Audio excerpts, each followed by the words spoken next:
I was there the night Amara's child was born. We had all heard the stories, 15 years of pregnancy, belly swollen like the full moon, whispers in the marketplace about how she had been cursed. But no one expected the wailing, the unholy cry that came from her heart that night. It wasn't the cry of a baby. It was something else. A sound that made even the crickets go silent. A sound that sent a chill down my spine and made the elders rush to her compound, carrying their lamps and muttering prayers under their breath. When they entered, they found Amara lying on the floor, her eyes wild with terror. And in the corner, wrapped in shadows, something moved. Something that was not human.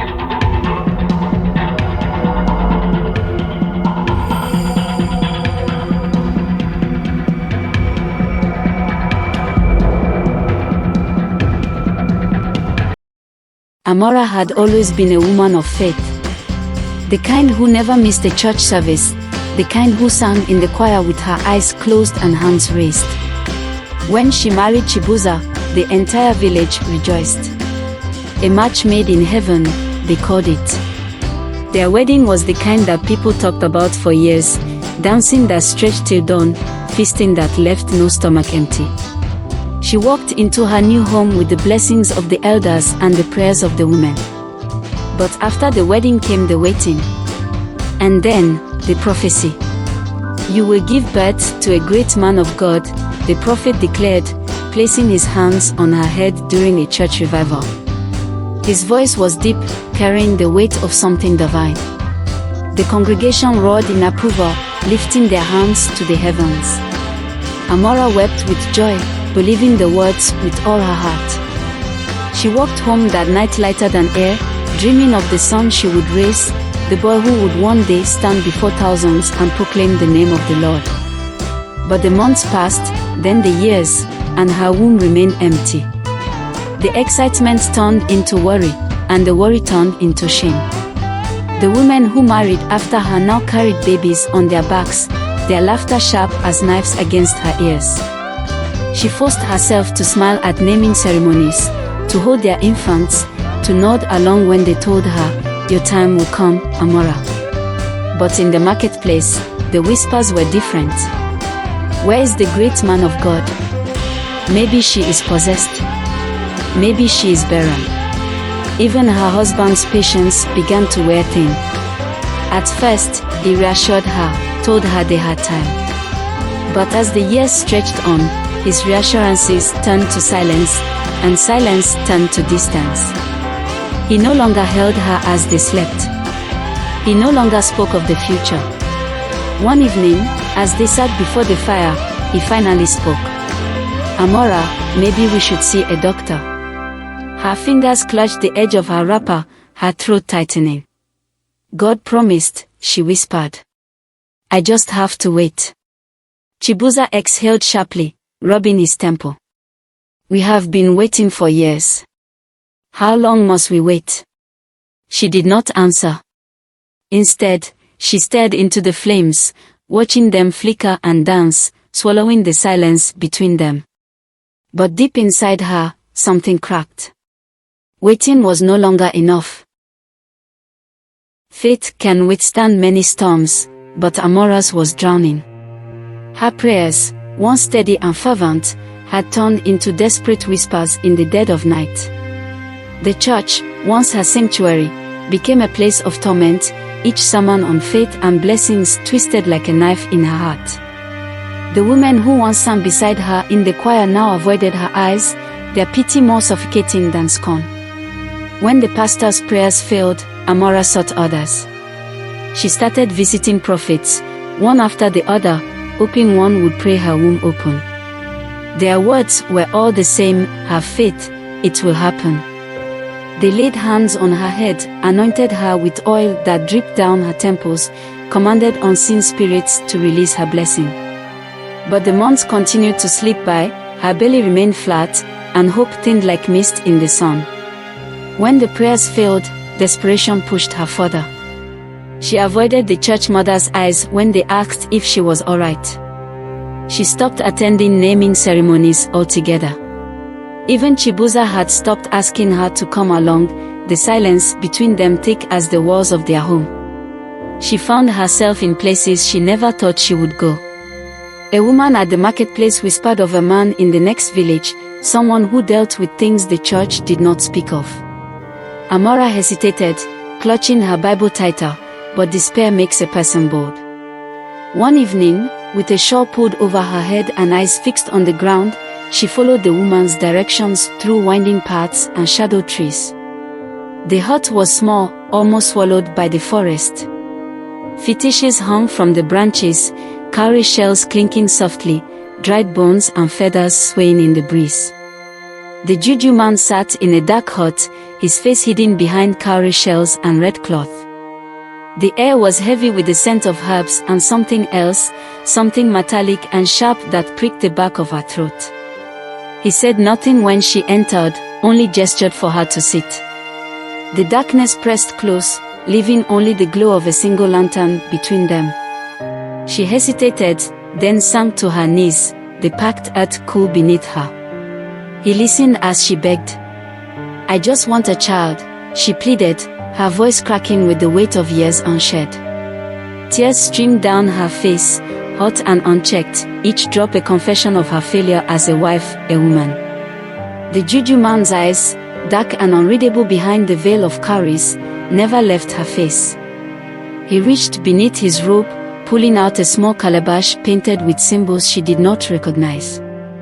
He nodded and handed her a small calabash filled with dark liquid. It swirled thickly, the color of old blood, a bitter smell rising from it. "Drink this," he instructed, his voice low and rough, like branches snapping in the wind. "Your womb will open. But there is a price." Amara stared at the calabash, hands trembling so hard that the liquid nearly spilled. Her mouth went dry, her pulse a drumbeat in her ears. She didn't ask what the price was. She didn't care. What could be worse than the empty years behind her, the silent dinners, the whispers that followed her through the marketplace? She closed her eyes, breathed a prayer that felt more like a goodbye, and drank. It was bitter, coating her tongue and throat with the taste of rust and roots. Her stomach twisted violently, the world tilting sideways, but she forced herself to swallow every drop. The hut spun, shadows curling in the corners, and for a moment, she thought she heard whispers rising from the earth itself. Then, silence. Amara gasped, clutching her middle, a warmth spreading through her belly, unfamiliar and fierce. The juju man watched without expression, the cowrie shells glinting like eyes in the gloom. She drank. And for the first time in years, she dared to believe. And she became pregnant.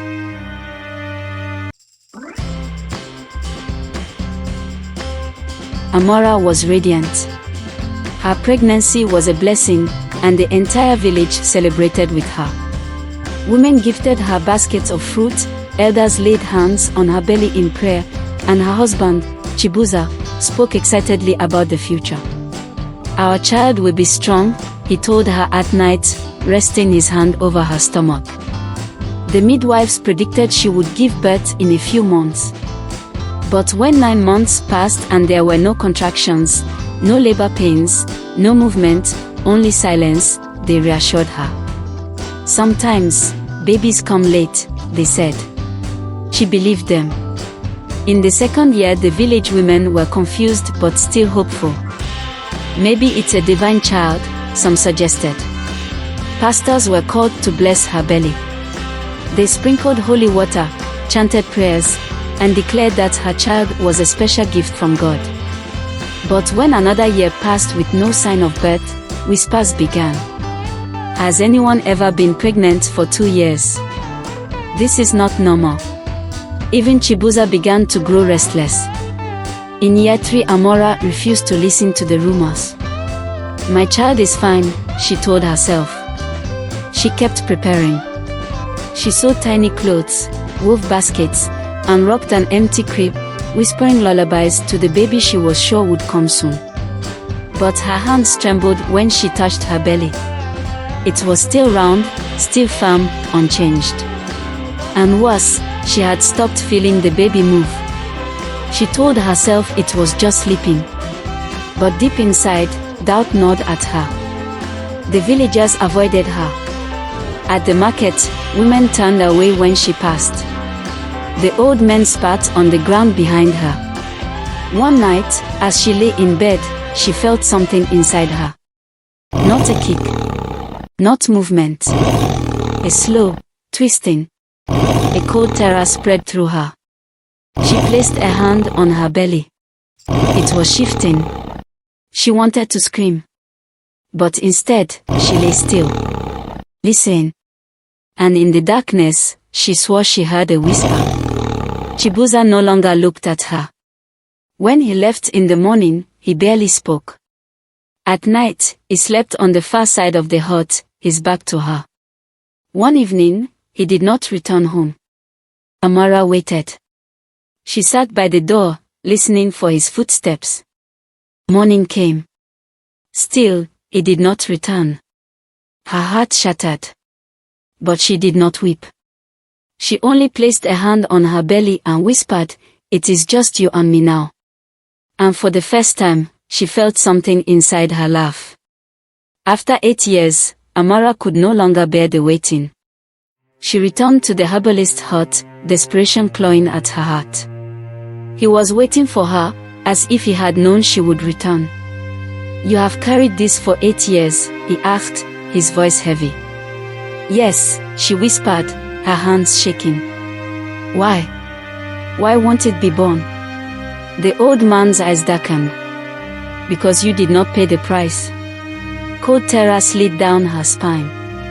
"You never told me the price." The herbalist stared at her for a long moment, then finally spoke. "Your husband's life." Amara gasped, stumbling back. "No." The herbalist sighed. "Every unnatural thing demands a price. If you do not give it, it will take what it wants." She shook her head violently.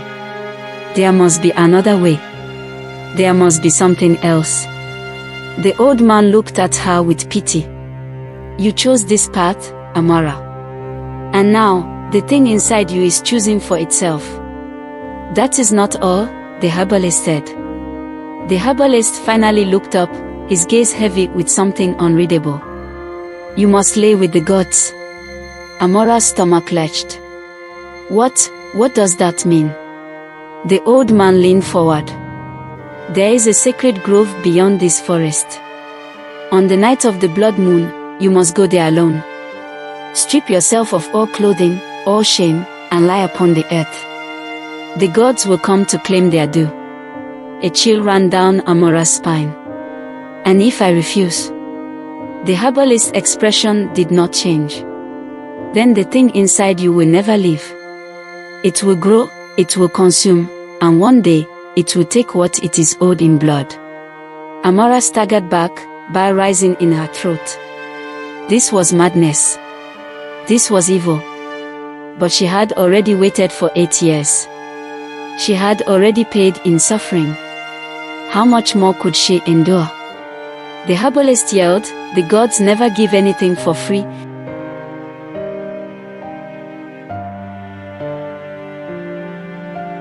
By the 8th year, Amara no longer slept. Every time she closed her eyes, she felt something shift inside her, something deliberate. This was not the gentle stirring of a baby, not the fluttering kicks of a child eager to be born. This was slow, calculated, a presence that was aware. One night, as she lay awake, she felt fingers, long, thin fingers, press against the inside of her stomach.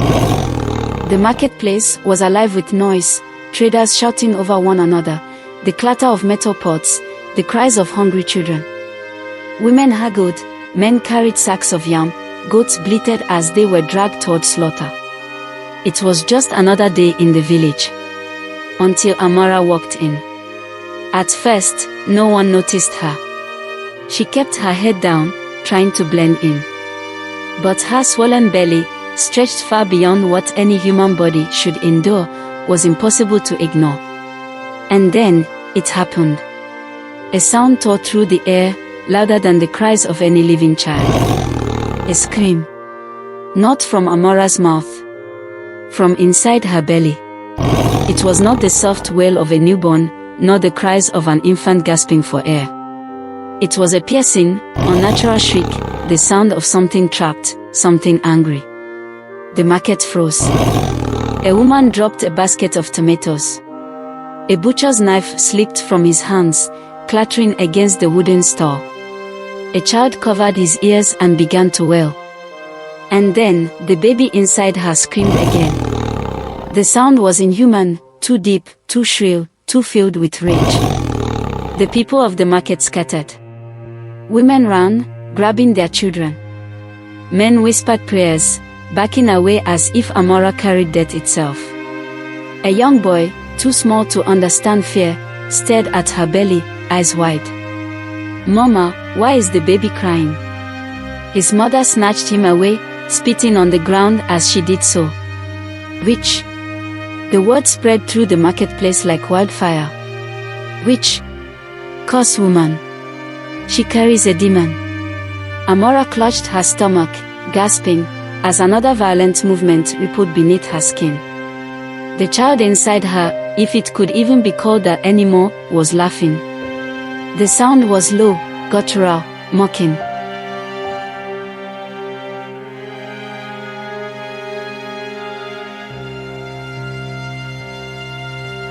I was there the night Amara's child was born. We had all heard the stories, 15 years of pregnancy, belly swollen like the full moon, whispers in the marketplace about how she had been cursed. But no one expected the wailing, the unholy cry that came from her heart that night. It wasn't the cry of a baby. It was something else. A sound that made even the crickets go silent. A sound that sent a chill down my spine and made the elders rush to her compound, carrying their lamps and muttering prayers under their breath. When they entered, they found Amara lying on the floor, her eyes wild with terror. And in the corner, wrapped in shadows, something moved. Something that was not human.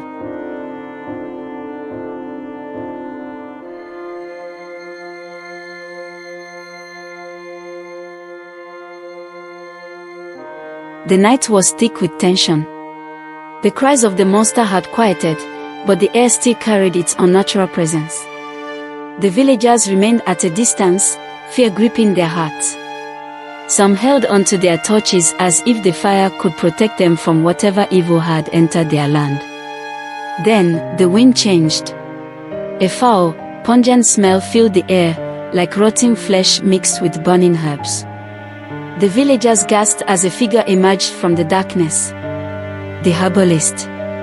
He was draped in a flowing red cloth that dragged across the ground, the fabric stained with ancient symbols. Cowries dangled from his wrists and ankles, clicking softly with each step. His face was hidden behind a mask of cowries, with two slits where his eyes should be. He moved with an eerie stillness, as if his feet did not truly touch the earth. He stopped in front of Amara's hut and turned his masked face toward her. "It is time," he said, his voice deep and hollow. The villagers recoiled. Murmurs of fear spread among them. "This is an abomination," an elder hissed. "No one in this village is to seek the spirits for children." Chibuza's face twisted with shock and anger. "Amara." He turned to his wife, his voice shaking. "Tell me it is not true. Tell me you did not do this." Amara, weak and trembling, could barely lift her head. Her body still ached from childbirth, her soul heavy with shame. Tears slipped from her eyes. I could not bear it anymore," she whispered. The humiliation. The whispers. The shame. Her voice cracked. "I wanted to give you a child, Chibuza. I wanted to end my suffering." Chibuza staggered back as if she had struck him. His fist clenched. "So you went to him?" He pointed at the herbalist. "You saw the spirits instead of trusting in God." The herbalist chuckled darkly. "And yet, she was given what she asked for. He turned his masked face toward Amara again. But now, the debt must be paid. Gasps rippled through the crowd. What price? Someone asked. The herbalist extended his hand toward Amara. She must lay with the gods or her husband dies. A scream ripped through the night. The villagers fell to their knees, some covering their faces, others running for safety. Amara's breath caught in her throat. Chibuza stepped forward, standing between his wife and the herbalist. No. You will not take her. The herbalist tilted his head. It is not your decision to make. Chibuza's jaw tightened. Then, he did the only thing left to do. He ran. Not away, but toward the house of a man known for his power. The man of God. The prayers began before dawn. The powerful man of God arrived with fire in his voice and the weight of heaven on his shoulders. He was dressed in white, his Bible clutched tightly in his hand. The moment he stepped onto the land, the wind shifted. The Spirit of the Lord is here, he declared. The villagers gathered once more, hope flickering in their eyes. Chibuza brought Amara forward, supporting her weak body. She could barely stand, her knees buckling under the weight of her sin. Do you repent, Amara? The man of God asked, his voice strong and unshaken. Tears streamed down her face. I do, she whispered. He lifted his Bible high. Then let the power of God cleanse this land. He began to pray. The words roared through the air like thunder, crashing against the walls of the spirit realm. The ground trembled beneath him. The monster shrieked from within the hut, its cries filled with rage and agony. Smoke poured from the doorway.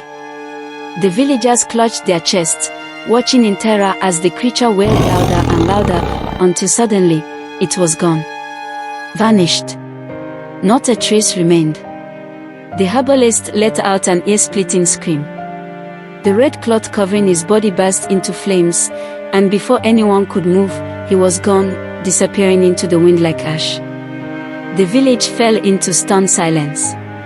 Chibuza held onto Amara as she sobbed. The weight of years of suffering, of regret, of pain, poured from her like a flood. The man of God placed a hand on her shoulder. You should have waited, my child. His voice was gentle but firm. The Lord had ordained a child of greatness for you. But you did not trust him. Amara's breath hitched. What do you mean? The man of God smiled. By this time next year, you will bear the child you were always meant to have. A child of light. A child of destiny. The villagers gasped. Amara covered her mouth, overwhelmed. But you must never return to your past, the man of God warned. Never again seek the spirits. Never again doubt the Lord's promise. Amara nodded, fresh tears streaming down her face. She had learned her lesson. And now, she would wait.